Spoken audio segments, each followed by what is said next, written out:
우리는 오늘 사순절 네 번 주일을 맞이해서 예배당에 예배드리기 위해서 나왔습니다. 주 예수 그리스도께서 전 인류의 죄악과 사망에서 구원하기 위해서 십자가의 길을 가신 것을 기억하면서 우리 사순절 기간 동안에는 예수님이 어떤 분이신지, 그리고 예수님을 믿는 사람들이 예수님을 따라서 어떠한 삶을 살아야 되는지 우리 주일마다 말씀을 가지고 우리 묵상하면서 여기까지 왔습니다. 오늘 본문은 하나님의 자녀로 선택받은 그리스도인들이 마땅히 행해야 할 도리에 대해서 말하고 있습니다. 8절에 보면은 너희가 전에는 어둠이더니 이제는 주 안에서 빛이라, 빛의 자녀들처럼 행해라, 이렇게 말씀하고 있거든요. 그래서 오늘은 이 말씀에서 제목을 따와서 빛의 자녀들처럼 행하라 라고 명령하고 있는데, 빛의 자녀들이 행해야 할 세 가지라는 제목으로 말씀을 전하도록 하겠습니다. 한번 따라서 해봅시다. 빛의 자녀들이 행해야 할 세 가지. 네, 빛의 자녀들이 삶을 살면서 행해야 할 일들이 있는데, 그 중에서 오늘 본문을 통해서는 세 가지만 살펴보겠다라는 사실입니다. 그러면 빛의 자녀들이 삶 속에서 행해야 될 첫 번째는 바로 무엇이냐? 8절 상반절과 11절을 통해서 찾아볼 수 있는데, 악한 자들과 함께 하지 말라는 것입니다. 한번 따라서 해봅시다. 악한 자들과 함께 하지 말라. 여기서 함께 하지 말라는 것은 바로 말하지도 말아라, 함께 근무하지도 말아라, 그런 뜻은 아닙니다. 악한 자가 악한 일을 도모하려고 할 때 그 도모하는 악한 자들과 함께 하지 말라라는 말씀입니다. 왜 악한 자들과 함께 하지 말아야 되겠습니까? 8절에 우리 조금 전에 읽어봤지만은 8절에 이렇게 말합니다. 너희가 전에는 어두움이더니 이제는 주 안에서 빛이라 말씀했습니다. 예수 그리스도가 이 땅에 오시고, 그리고 내가 예수 그리스도를 믿기 전에 우리의 삶은, 성경은 어둠 속에 살았다, 이렇게 분명하게 얘기합니다. 그런데 예수 그리스도를 내가 믿는 그 순간서부터 우리는 어둠이 아니라 어디 가운데 사는 것입니까? 빛 가운데 사는 것입니다. 빛 가운데 사는데 여기서 성경이 얘기하는 것은 주 안에서 빛이라 라고 말씀하고 있습니다. 예수 안에서 빛이라 라고 말씀했으니 우리 믿는 그리스도인들은 예수 안에서 빛이기 때문에 어떻게 살아? 빛의 자녀들처럼 말도 하고 행동도 하고 그렇게 살아야 된다는 것입니다. 다시 한번 따라 한번 해봅시다. 빛의 자녀들처럼 말하고 행동합시다. 예, 빛의 자녀들처럼 말하고 행동할 수가 있어야 되는 거예요. 그러면 빛의 자녀들이 어떻게 말하고 행동했느냐? 어디서 찾아봅니까? 성경을 통해서 찾아봅니다. 성경을 통해서 예수님이 빛의 자녀들처럼 어떻게 행하셨는가 살펴보고 그 말씀을 따라 살려고 힘쓰는 모습 우리가 견지해야 될 것입니다. 그리고 성경 속에서 보여주는 부정적인 내용이 있거든요. 부정적인 내용은 반대로 생각해서 우리가 악한 사람들이 잘못 행했던 대로 우리는 그 길을 따라가지 말고 반대로 우리는 다르게 말씀 따라서 살아가려고 애쓰는 그 모습, 성경을 통해서 우리가 그렇게 깨닫고 살아야 되겠습니다. 먼저 8절 말씀 저들이 읽었는데, 여기 전에는 어둠이더니 이제는 주 안에서 빛이라. 시각적으로 어둠과 빛을 어떻게 대조적으로 사용하고 있습니다. 다시 말씀드리죠. 우리가 예수를 믿기 전에는 저도 어둠이었고 여러분도 어둠이었다라는 것입니다. 예수를 믿은 후에는 목사도 빛이고 밝음 속에 있고, 사랑하는 그리스도인들도 어디 속에 있다? 밝음 속에 있다. 이렇게 말씀하고 있습니다. 이 밝음 속에 있기 때문에 우리는 어둠 속에 있었던 것을 내가 동경하면서 그 길을 걸어가서는 안 됩니다. 이한호 목사가 예수를 믿기 전에 제가 행했던 그 삶을 동경해갖고 따라가려고 하지 말고, 우리는 주님 안에서 빛이 되어서 살고 있기 때문에 예수님이 가르쳐 주신 그 말씀을 따라서 어떻게 살려고 애쓰는 모습 있어야 된다. 성경은 우리에게 말씀하고 있습니다.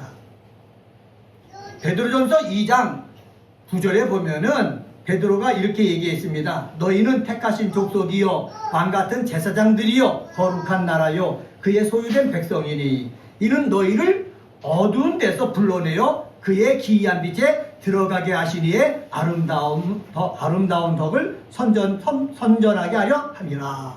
선전하게 하려 함이라. 예수님의 아름다운 덕을 선전하게 하려 함이라. 그리고 한글 개역 개정판 성경에는 선포하게 하려 함이라 라고 말씀하고 있거든요. 우리가 어둠에서 빛으로 왔기 때문에 예수님이 하셨던 것을 어떻게 아름다운 일들을 어떻게 선포하는 삶의 모습 우리가 견지해야 되는 것입니다. 그런데 이렇게 선포하는 모습을 견지해야 되는데 교회에 나와서 예배 생활하고 믿음 생활을 하면서도 어두운 일 속에 파묻혀 있어갖고 나도 모르게 어두움의 동조자가 되어진단 말이에요. 나쁜 일, 악한 일을 행하는 일에 동조자가 되어진단 말이에요. 거기에 악한 불의의 병기가 되어가지고 교회에서 하나님의 영광을 가리고 그리고 하나님의 뜻이 이 땅에 이루어지는데 내가 방해되는 그러한 삶이 된다는 거지요. 이렇게 되어져서는 안 된다라는 말씀입니다. 우리 은혜가 꼽히는 교회 그리스도인들은 어둠에서 벗어나서 어둠의 일에 동조하는 사람이 되지 말고 앞으로는 11절의 말씀대로 너희는 열매 없는 어두움의 일에 참여하지 말고 도리어 책망하라 라고 말씀했으니 목사도 어두움 일에 어떻게 해요? 참여하지 말고 책망할 줄 알고 우리 사랑하는 그리스도인들도 세상 삶을 살면서 어두운 일에 참여하지 말고 책망할 줄 아는 믿음의 사람 되시기를 주의 이름으로 간절히 축원합니다. 여기서 책망하라 라는 말은 무슨 말이냐? 헬라어를 보니까는 엘렌게테라는 단어를 썼습니다. 꾸짖으라는 말입니다. 유죄를 선고하라는 말입니다. 이 강한 뜻을 가진 단어예요.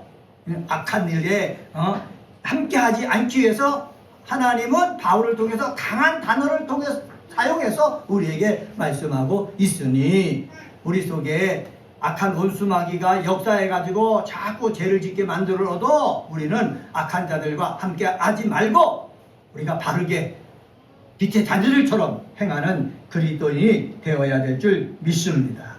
왜 이렇게 바르게 행하려고 애써야 됩니까? 예수님께서 말씀하셨어요. 좋은 열매 맺지 아니하는 나무마다 찍혀 불에 던지우리라. 좋은 열매 맺지 않으면은 찍혀서 불에 던진다는 거예요. 그래서 우리는 좋은 열매 맺기 위해서는 어떻게 해요? 악한 자들과 함께 하지 말고 빛의 자들처럼 행해가지고 저와 여러분의 열매가 아름답고 맛있고 정말 풍성한 그 열매들이 되어지기를 예수의 이름으로 간절히 축원합니다. 두 번째로 빛의 자녀들이 행해야 될 두 번째가 있는데 그것은 바로 뭐냐? 8절 하반절서부터 10절을 통해서 찾아볼 수 있는데 주를 기쁘시게 하는 것을 깨닫고 행해야 되는 것입니다. 한번 따라서 해봅시다. 주를 기쁘시게 하는 것을 깨닫고 행하라. 네, 우리가 예수님을 내 마음속에 영접했잖아요. 그러면 어둠에서 우리 빛 가운데 거하게 되는 것입니다. 빛 가운데 거하는 사람은 빛의 자녀들처럼 행해야 된다고 그랬습니다. 어두운 일을 참여하지 말고 그들을 책망해야 된다, 꾸짖어야 된다고 말씀했습니다. 더 한 걸음 더 나아가서 우리가 빛의 자녀들처럼 우리가 행하기 위해서는 하나님이 기뻐하시는 일이 무엇인가를 우리 찾아야 되는 거예요. 삼위일체 하나님, 아버지 하나님, 성자 하나님, 성령 하나님이 무엇을 기뻐하시는가? 이것을 우리가 찾아봐야 된다는 거지요. 무엇을 통해서 어떻게 찾습니까? 우리는 성경을 읽으면서 삼위일체 하나님이 무엇을 기뻐하시는지 우리가 발견해야 돼요. 깨달아야 돼요. 하나님이 무엇을 기뻐하시는지 알지 못하면은 내 마음대로 내 생각대로 하고 있거든요. 구약에 보면은 이스라엘의 초대왕인 사울왕이 나옵니다. 이스라엘 백성들이 다른 나라에는 왕이 있는데 왜 우리는 왕이 없고 사사만 있습니까? 우리들이 왕을 세울 수 있게 해주십시오. 그래가지고 하나님 앞에 청구한 사람이 있는데 그 청구한 사람이 누구예요? 사울입니다. 큽니다. 잘생겼습니다. 능력도 있습니다. 이 사울이 왕이 되어가지고 보니까는 모든 백성들이 만족한 거예요. 그러면 이 사울왕이 정말로 왕이 되었으니까는 내가 왕이 돼서 이 이스라엘 백성들을 바르게 잘 살도록 내가 다스리면 어떻게 해야 될까? 백성들만 생각하지 말고 자기만 생각하지 말고 하나님이 어떻게 다스리는 것을 기뻐하실까? 어떻게 행하는 것을 기뻐하실까? 하고서 정치를 했어야 돼요. 자기가 다스렸어야 된다는 거예요. 근데 이 왕이 되어갖고 권세와 재물이 있음에도 불구하고 어떡합니까? 다윗을 갖다가 시기하는 거예요. 질투하는 거예요. 열등감이 생기는 거예요. 그러다 보니까 어떻게 해요? 빛의 자녀가 되어가지고 하나님이 기뻐하시는 일을 행해야 되는데 하나님이 기뻐하시는 일을 옆에 지켜두고 자기의 소원, 자기의 욕심 이것을 채우기 위해서 앞을 향해서 전진해 나간다는 거예요. 그래서 다윗을 죽이려고 하는 거예요. 그리고 사무엘이 예배를 드려야 집례를 해야 되는데 사무엘이 늦게 왔다고 해서 자기가 예배를 중례해버린 거거든요. 그때 하나님이 화나시는 거예요. 내가 왕이 되었는데 왕이 되었으면은 하나님이 기뻐하시는 일이 무엇인지 찾아보고 그 기뻐하시는 일을 행하도록 힘써야 되는데 하나님이 싫어하는 일만 내가 행하고 있으니까 내가 잘못되었다라는 거예요.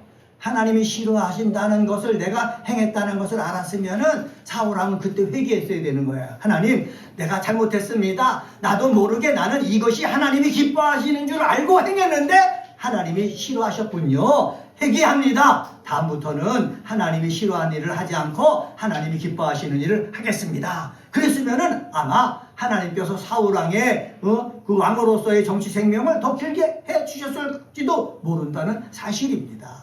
그런데 다윗을 보세요. 다윗은요, 이 세 아들의 말째로 태어났지 않습니까? 형들의 눈에 뭐 차지도 않은 사람이었습니다. 그런데 하나님께서 사무엘을 통해서 다윗에게 기름 부었잖아요. 기름 부으면서 이 다윗은요, 누구를 기쁘게 할까? 아버지를 기쁘게 하는 일을 하고 형들을 기쁘게 하는 일을 하고 그리고 하나님이 기뻐하는 일을 하기에 힘썼던 왕이 누구다? 다윗이다 라는 사실입니다. 내가 빛의 자녀가 되었단 말입니다. 빛의 자녀가 되었으면은 나를 빛의 자녀로 만들어주신 그분, 그 하나님을 기쁘시게 하는 것이 무엇인가 찾아보고 그 일을 행할 줄 아는 그런 믿음의 사람이 되어야 된다는 사실이에요. 많은 사람들이 교회에 나옵니다. 예배를 드립니다. 찬양합니다. 기도합니다. 봉사합니다.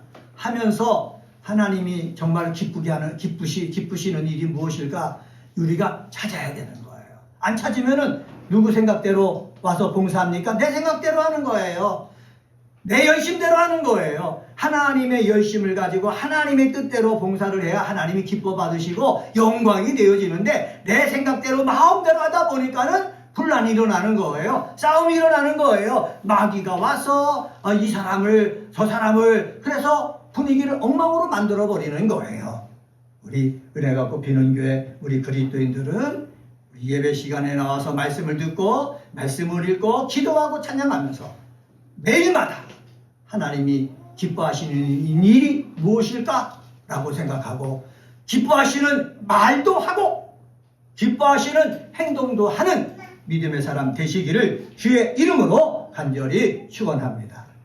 그러면 하나님을 기뻐하시는 일이 무엇인가? 9절에 보면은 이렇게 말씀하고 있습니다. 빛의 열매는 모든 착함과 의로움과 진실함에 있느니라 라고 말씀하고 있습니다. 모든 착함, 여기서 착함이라는 말은 뭐냐면은 일반적인 선을 나타납니다. 여기서 선함 가지고 여기서 주는 의미는 선함이라는 거죠. 선함. 우리들이 선한 마음을 가져야 된다라는 말씀입니다. 의로움이란 말은 뭐냐면 하나님과의 바른 관계를 말하고 있습니다. 진실함은 뭐 진리 이렇게 보통 번역되었는데 이 진실함은 누구로부터 온 거냐? 예수로부터 온 것입니다. 예수로부터 오는 그런 내 마음속에 있는 이 진실함 이것이 있어야 되는 거예요. 그래서 하나님께서 우리 마음을 보실 때 내 마음 자체가 선하고 내 마음속에 뭐가 있고 하나님과 바른 관계의 모습이 있고 그리고 예수 그리스도가 가득 차면은 하나님이 기뻐하신다는 거예요. 하나님이 기뻐하시는 일을 행할 수 있는 저와 여러분이 되어지기를 주님의 이름으로 간절히 축원합니다.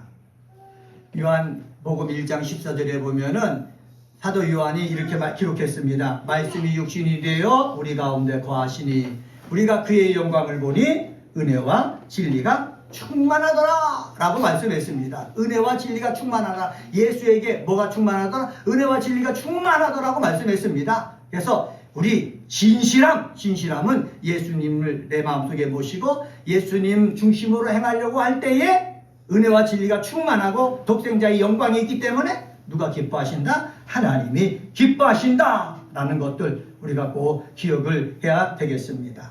10절 말씀 한번 같이 한번 읽어보겠습니다. 10절 말씀입니다. 시작. 주를 기쁘시게 할 것이 무엇인가 시험하여 보라.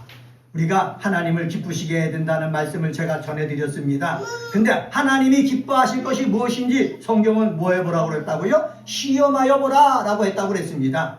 시험하여 보라, 헬라어로 보면은 도키마돈테스라는 단어를 썼는데 제가 지난주에도 말씀드렸을 것입니다.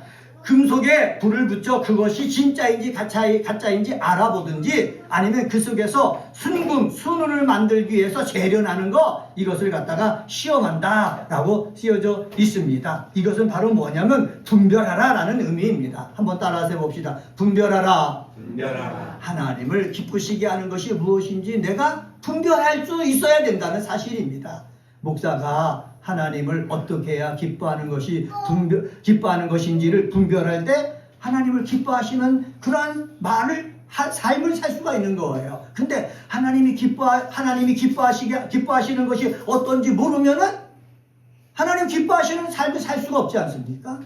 우리 그리스도인들도 마찬가지예요. 내가 어떤 말과 어떤 행동을 해야, 어떤 기도를 해야, 어떤 찬양을 해야, 어떤 마음으로 해야 하나님이 기뻐하실까? 이걸 분별해가지고 아닌 것은 띄워버리고 하나님이 정말로 기뻐하실 것이라고 여겨지는 거, 믿어지는 거, 그것을 행할 줄 아는 저와 여러분이 되어지기를 예수님의 이름으로 간절히 축원합니다.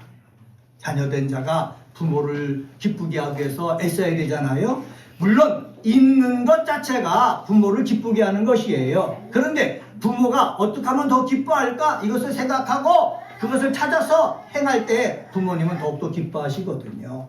우리도 마찬가지입니다. 하나님의 자녀로서 아버지 하나님이 성부, 성자, 성령 되시는 삼위일체 하나님이 어떤 때 더 기뻐하실까를 어떻게 해요? 분별하고 찾아서 그대로 행함으로 말미암아 하나님을 기쁘게 할 수 있는 우리 귀한 은혜가 꼽히는 교회 그리스도인들 되시기를 예수님의 이름으로 간절히 축원합니다. 로마서 12장 2절에 보면은 바울을 통해서 하나님께서는 이런 말씀을 주셨습니다. 너희는 이 세대를 본받지 말고 오직 마음을 새롭게 함으로 변화를 받아 하나님의 선하시고 기뻐하시고 온전한 뜻이 무엇인지 뭐하도록 해라? 분별하도록 해라 라고 말씀했습니다. 빌립보서 1장 10절에 보면은 너희로 지극히 선한 것을 분별하여 또 진실하여 허물 없이 그리스도의 날까지 이르러야 된다 라고 말씀했습니다. 정말로 우리는 분별을 잘해서 우리 하나님을 기쁘게 하는 것이 무엇인지 찾고 그대로 행할 수 있는 저와 여러분 꼭 되시기를 주의 이름으로 간절히 축원합니다. 하나님을 기쁘시게 하는 자들이 어느 공동체에 들어가면 그 공동체는 살아나는 거예요. 왜?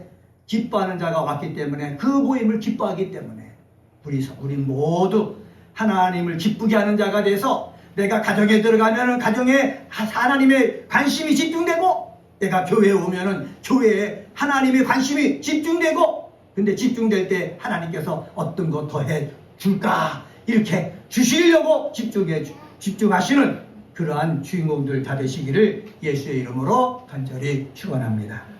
마지막으로 한 말씀만 더 드리면은 12절서부터 14절을 통해서 찾아볼 수 있는데 영육간에 깨어 일어나라고 하십니다. 한번 따라서 해봅시다. 영육간에 깨어 일어나라.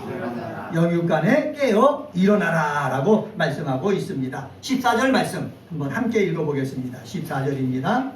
14절 시작. 그러므로 이르시기를 잠자는 자여 깨어서 죽은 자들 가운데서 일어나라. 그리스도께서 너에게 비추이시리라. 아멘. 14절에 이렇게 합니다. 잠자는 자여 깨어서 죽은 자들 가운데서 일어나라 라는 말씀입니다. 잠잔다 라는 말은 뭐냐? 내가 이전에 어둠 속에 있었다가 예수를 믿는 지금은 빛 가운데 있습니다. 그래서 빛의 자녀들처럼 행해야 되는데 빛의 자녀들처럼 행하지 않고 가운데 있는 거예요. 옛날 어둠 속에 있었을 때의 삶의 모습, 또 빛 가운데 있었을 때의 삶의 모습 가운데 있으니까는 가운데 있는 그 모습 보고서 하나님은 바울을 통해서 뭐라고 말씀하느냐? 잠자는 자여 라고 말씀하고 있습니다. 우리가 잠자는 자하고 있어서는 하나님 빛의 자녀들처럼 행동할 수가 없는 거예요. 하나님 앞에 영광 돌릴 수가 없는 거예요. 잠자는 곳에서 어떻게 깨어서 일어날 때만 하나님을 기쁘시게 할 수가 있다는 거예요. 빛의 자녀가 될 수가 있다는 거예요. 목사가 기도에 잠자고 있고 말씀을 읽는 것에 잠자고 있고 사명 감당하는 것에 잠자고 있다면은 거기서 잠자는 곳에서 깨어서 일어날 때에 빛의 자녀들처럼 행동할 수가 있는 것입니다. 목사만 그렇습니까? 아닙니다. 우리 그리스도인들도 마찬가지입니다. 잠자고 있던 자리에서 내가 깨어서 일어나야 되는 거예요. 잠자는 자리에서 깬다는 말이 무엇입니까? 나 중심으로 생각하고 행동했던 곳에서 깨어서 일어나야 된다는 거예요. 내 경험 중심으로 살고 결정했던 곳에서 깨어서 일어나야 된다는 거예요. 그것이 바로 빛의 자녀들처럼 행하는 것입니다. 목사가 되어서도 자기가 배운 지식에 사로잡힌 사람이 있습니다. 자기가 겪은 경험에만 사로잡힌 사람이 있습니다. 이런 사람은요, 하나님 말씀대로 행하려고 하지 않고 자기 생각대로만 하려고 해요. 기도해서 하나님의 뜻에 따라서 행해야 되는데 기도하지 않고 기도할 때도 자기 중심으로만 기도하고 자기 생각대로 이끌어 나가려고 해요. 이 속에 빛의 자녀처럼 행할 수 있는 것이 어디 있습니까? 다 마귀의 속삭임 속에 놀아나가지고 잘못된 길로 가는 거예요. 목사도 그런데 우리 그리스도인들도 마찬가지입니다. 그리스도인들도요, 내가 잠자는 곳에서 깨어 일어나야 되는데 내 생각, 내 중심으로만 믿음 생활을 하려고 하고 했던 곳에서부터 깨어서 일어날 때에 정말로 하나님이 기뻐하시는 또 빛의 자녀처럼 행하는 삶이 우리에게 임하게 되어지는 줄 믿습니다. 깨어라 라고 말씀했잖아요. 헬라어로 에게 이레 라는 단어예요. 문법적으로는 현재 명령형입니다. 현재 명령형이란 말은 뭐냐? 지금 당장 깨어나야 한다는 것을 말하고 있습니다. 그리고 여기 지금 깨어나 있는 상태를 계속해서 유지해야 한다는 것을 말씀하고 있습니다. 우리가 지금 깨어서 이 깨어있는 상태를 계속해서 유지할 수 있는 그리스도인들 되기를 주의 이름으로 간절히 축원합니다. 깨어서 유지하는 게 쉽습니까? 쉽지 않아요. 그렇기 때문에 우리는 매일마다 매일 성경을 묵상해서 보내드리고 그 사순절 기간 동안에는 매일마다 묵상해서 보내는 그 묵상 말씀을 한 번만 읽지 말고 시간 있을 때마다 계속해서 읽으면서 나를 영적으로 어떻게 깨어있게 만들어야 되는 것입니다. 그리고 일어나라 그랬지 않습니까? 일어나라. 헬라어로 보면 아나스타라는 단어를 썼는데 문법적으로 부정과거 명령형을 썼습니다. 이것은 뭐냐면 순간적이고 단 이례적으로 행해진 일을 말하는 것입니다. 우리가 예수를 믿는 그 순간에 우리는 일어난 사람이라는 거예요. 어둠에서 일어난 사람이라는 거죠. 그러니까 이미 우리는 어둠에서 일어났기 때문에 깨어서 지금 현재 깨어있기만 하면 된다라는 것을 문법적으로 표현해주고 있습니다. 제가 오늘 사순절 네 번째 주일을 맞이해서 강하게 우리 얘기를 했습니다. 강하게 얘기했는데 영육간에서 깨어 일어나야 빛의 자녀들처럼 행하는 그러한 삶을 살 수가 있습니다. 이러한 귀한 우리 그리스도인들 되시기를 주님의 이름으로 간절히 축원합니다. 말씀을 정리해 보겠습니다. 오늘은 에베소서 5장 8절서부터 14절에 있는 말씀 가지고 빛의 자녀들이 행해야 할 세 가지라고 말씀드렸습니다. 행해야 할 첫 번째는 바로 뭐냐? 악한 자들과 함께하지 말아라 라는 말씀을 드렸고, 두 번째로는 주를 기쁘시게 하는 것을 깨닫고 행해야 된다 말씀드렸고, 세 번째는 영육간에 깨어 일어나야 된다고 말씀드렸습니다. 이러한 삶이 저에게도 있어지고 우리 사랑하는 그리스도인들에게도 있게 되어지기를 주의 이름으로 간절히 축원합니다. 기도하십니다.